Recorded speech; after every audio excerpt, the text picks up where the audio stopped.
এজন অসফল ল'ৰাৰ কথাৰে। ৰচনা আৰু পাঠ ভাস্কৰ ৰঞ্জন। এজন অসফল ল'ৰাৰ কথাৰে। আমি অসফল ল'ৰাবোৰৰ বহুতেই সোণৰ চামুচ মুখত লৈ জন্মগ্ৰহণ নকৰোঁ, নাইবা আমি ধাৰণ কৰিব নোৱাৰোঁ অন্ধবিশ্বাসৰ চমৎকাৰী পাথৰ। তৃতীয় বিশ্বৰ এই দেশত আমি কেৱল ধুনীয়া ডাষ্টবিনৰ ভিতৰৰ জাবৰ। আমাক লৈ সকলোৰে দুশ্চিন্তা। অসফল ল'ৰাবোৰ এইখন দেশৰ নষ্ট যৌৱন। অসফল ল'ৰাবোৰৰ মাকবোৰৰ ৰাতি টোপনি নাহে, মাজে মাজে বুকুলৈকে গেষ্ট্ৰিকৰ দৰে কেৱল এক বিষাদ উজাই আহে। কোনোবা অসফল ল'ৰাৰ ককায়েক নাইবা ভায়েকজন কিন্তু সফল হয়। নিজৰ সহোদৰৰ ভৱিষ্যতক লৈ তেওঁৰো অসুৰক্ষিত অনুভৱ হয়।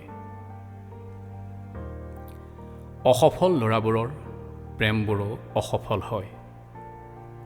উচ্চাকাংক্ষী প্ৰেয়সীৰ ওচৰত তেওঁলোকে হৃদয় কেৱল বন্ধকত থয়। নাইবা কিছুমান অসফল যুৱকৰ প্ৰেম কেতিয়াবা একপক্ষীয়ও হয়। নিসংগ দিন যাপনত বুকুৰ প্ৰেম বুকুতে মৰহি ৰয়। অসফল ল'ৰাবোৰ কাৰোবাৰ বাবে জীৱন্ত উদাহৰণ হয়। চুবুৰীয়া মানুহে তেওঁলোকৰ সন্তানক অসফল ল'ৰাৰ জীৱনী ক'বলৈ লয়। অসফল ল'ৰাবোৰে কম দামী সুৰাৰ ৰাগীত চলাথ কৰে অতিথি সুখ, কিন্তু বুকুত কঢ়িয়াই লৈ ফুৰে অজস্ৰ বেনামী দুখ। আপোনালোকে মন কৰিব, অসফল ল'ৰাবোৰ প্ৰায় আদৰ্শৱান হয়। অসফল ল'ৰাবোৰ প্ৰায়ে দুৰ্ভাগ্যৱান হয়। অসফল ল'ৰাবোৰে সূৰ্যপুত্ৰ কৰ্ণৰ দৰে অন্তত লাভ নকৰে দেউতাকৰ পৰা অভেদ্য সুৰক্ষা কৱচ, বৰঞ্চ প্ৰতিষ্ঠা আৰু আত্মপৰিচয়ৰ দৌৰত বিসৰ্জন দিবলগীয়া হয় নিজৰ সোণালী যৌৱন। ভাগ্য কেতিয়াও সুপ্ৰসন্ন নহয় অসফল ল'ৰাবোৰৰ ক্ষেত্ৰত। কেৱল মাত্ৰ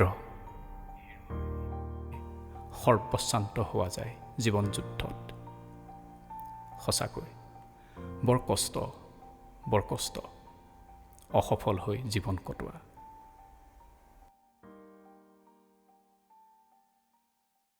কবিতাটি সেইসকলৰ হাতত যিসকলে নিজকে অসফল বুলি ভাবে। আচলতে তোমালোক অসফল নহয়।